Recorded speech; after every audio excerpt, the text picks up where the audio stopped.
Alright, today we're having a look at Splatty's Adventure version 0.5.8 by RD Cottrell 22, PB Gamer 96, So in Diverse, and Nilo Frank. Alright, so here we are in Splatty's Adventure version 0.5.8 by RD Cottrell 22 and others. And it looks like we're in a bit of a hub world to start out here. We're collecting gems. I don't know just what these gems are going to do for us, if anything at all. They might just be points. Now, as we panned into the hub world, we could see that at least one of the places here, Pasture Pike, was glowing. So we're going to take a look at that. There's a lot going on in the hub that I'm not sure... In the HUD, excuse me. I'm not sure what exactly it is entailing, but I'm sure that will be explained as we move on. Nice little 3D platforming section going on here. And while I do appreciate the pan around with the camera, I kind of wish they would bring us to... Well, here's just because we're recording, so I need to go a little bit quickly. Now, what is that? Hold L1 to sprint. Okay. Nice little bit of voice work there, by the way. Nice, clear voice. I do appreciate that. Double tap X to perform a double jump. I'm okay with that. I will double tap this X all day long. Okay, those must be checkpoints. We got another camera cutscene here, which is, again, it's very nice as a player, but it is a little bit time consuming as somebody recording. Such is life. Now, it looks like there's a go button and like a pause, fast forward, and record. I don't know what those entail. While sprinting, perform O to do slide. Alright, so we sprint with L1. And... oh, neat. Okay, that works out for me. Maybe that'll get us around more quickly. Now, there was a little glowy bit over there. Is that important? I don't know. It says we got 2 out of 20.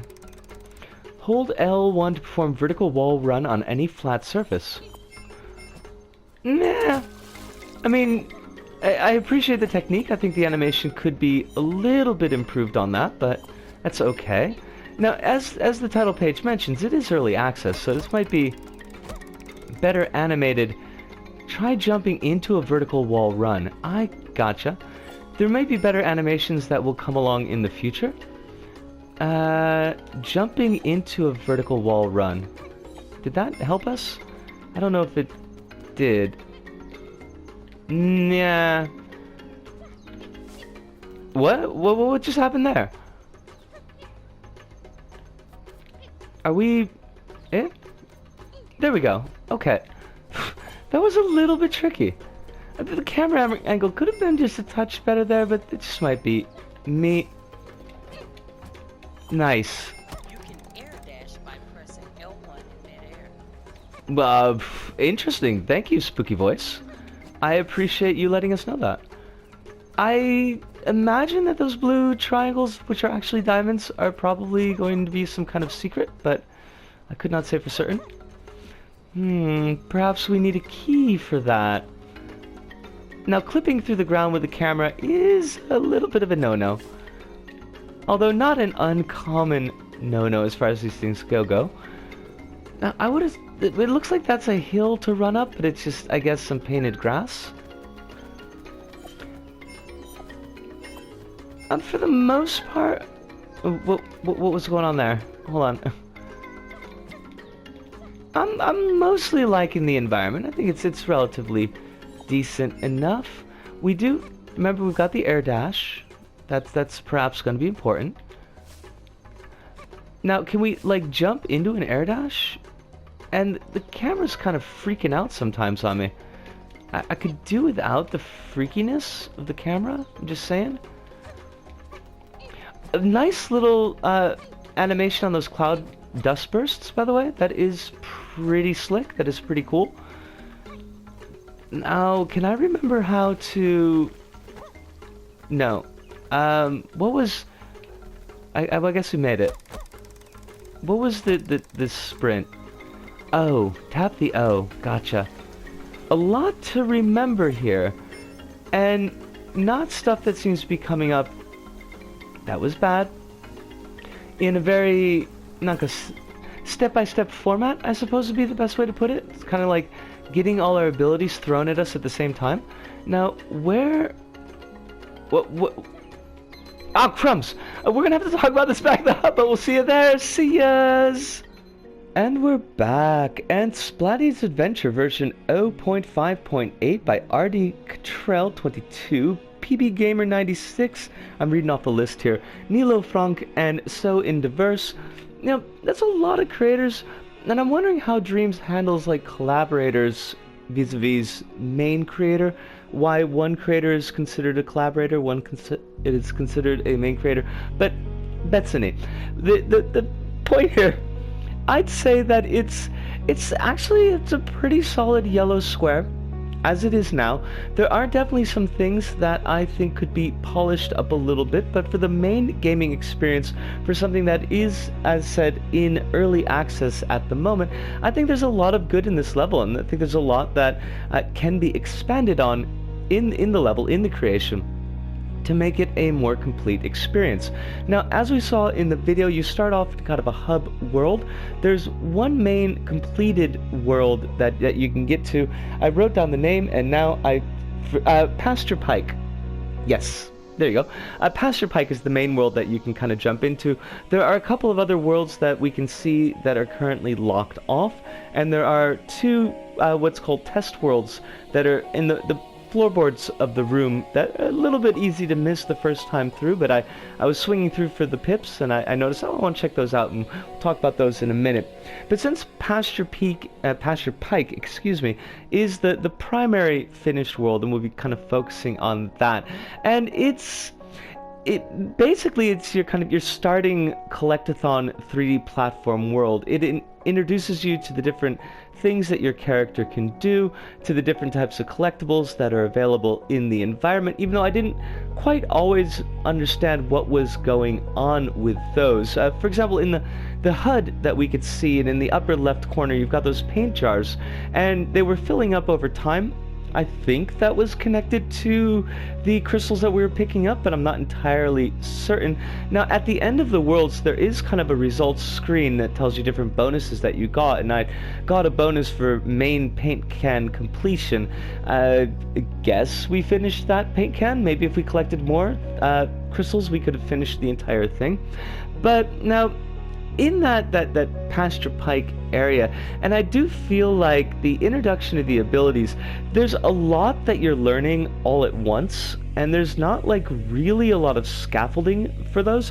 What I mean by scaffolding in that you'd get introduced to an ability, and you've got a couple of chances where you're required to use that ability in kind of a simple format, and those required ability usages get a little bit more difficult each time to kind of lock down the ability in your mind, so that you don't have to think about it when you're going to be utilizing it later on in a creation, or later on in a larger scope world. And here it felt like, for example, with the wall running ability, that it introduces the wall run.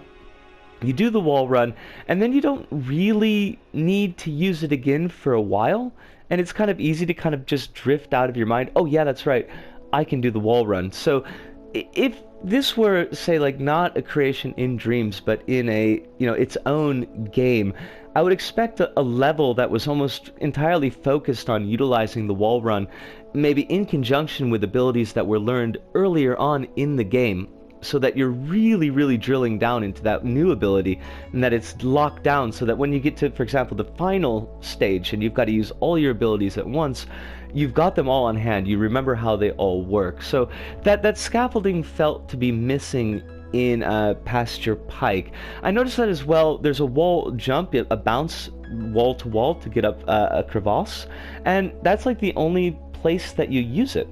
And that section itself felt to me a little bit awkward, the way the camera angle was, and I was thinking kind of like the wall jump in Little Big Planet, where you do need to use the directional stick to kind of push over you're holding it against the wall, and then when you want to jump off, you jump and press in the opposite direction to move.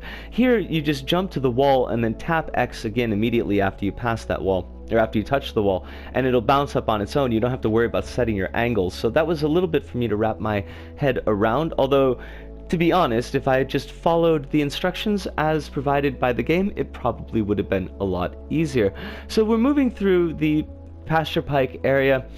We've got to trip some buttons to get to the castle, and we imagine that the castle will be, kind of the next area that's unlocked in the hub, although there was no castle area for us to go to in the hub at that time. One nice thing that I saw that I thought was kind of cool, there was a little bit of a race there in the pasture pike area. You got to hit like 10 points. They're glowing. They're pretty easy to see on the map. Sometimes races in 3D platformers, it's not always obvious like where the next spot that you're supposed to be going in is. The next spot that you're supposed to be going to is, but here it was nice and clear. It was easy to see where I needed to be, and it was a little bit touch and go, but I ended up actually getting that race completed, so that was kind of cool. It feels like there's a lot to do in that area if you want to devote the time to do it. Now, as I said, there are those two other kind of test areas, the demo style areas, and to tell you the honest truth, at least as far as visual presentation, I liked both of those more than I like the Pasture Peaks area. One that you've got is called City in the Sky, and basically that's what it is, a series of floating islands that you're going to be bopping around. There's some enemies. You see those enemies in Pasture Pike as well, and I really like the enemy designs. I thought they were fun, and thought they were fun to fight, and it's got a cool look to it, and I felt that it was a little bit less busy than Pasture Pike was, and the materials were a little bit more hard, so it was easy to see like what was a wall that I would be running against and what was just some kind of fluff or cruft in the background. We noticed in the video there was one point where I thought I'd be able to run up a hill, but it turned out it wasn't a hill, it was just some painted grass, so that was a thing. The other one that I took a look at was Doodletown, and interestingly enough, I saw some footage of Doodletown on Twitch and kind of made a note that I wanted to take a look at it, and then completely forgot to write down who the creator was, so I couldn't find it again, unfortunately. And what do you know, here I ran into it here, and I really like the conceit of Doodletown. I really like the way it was set up. I could see that it might be a little bit difficult to parse, like if you were actually playing this as a level with a goal for completion, because everything is just the outlines of objects, so it may not be obvious when something is a wall, for example, or when you'll actually be able to pass through an area. But I thought that just visually speaking, it was really well presented. It was really cool, and I liked that area. I would love to see Doodletown expanded on more. But as it is right now, the Splatty's Adventure, it is really solid. One of the only negative points I could say about it was the way that the camera would clip through the ground, as we saw in the video. Every now and then I would have the camera placed in the wrong way, and it would start to be pointing up pointing up from below me, and it made where I was supposed to go a little bit difficult to see. But otherwise, mostly just polish, I think. A little bit of polish, a little bit better scaffolding for the abilities of Splatty so that those are on hand when you need to be using them in later stages, in later levels. And I could easily see this expanding itself out and bringing itself up into a green circle. But as it is right now, as I said, it's a very solid yellow square. And if you haven't had a chance to play through this one yet, I do recommend giving it a try and giving some support and feedback to the creators. So hopefully that they will finish this and then bring us a completed project sometime in the future. But to everybody who was working on this, thank you so much. I mean, this was a really cool level, and I really did have a good time with it. But I think that pretty much does it for us this go about Fever Dreams. So from me, Disco, here in Osaka, to all of you out there, wherever you may happen to be, thank you, arigato, sayonara, see you, and ciao.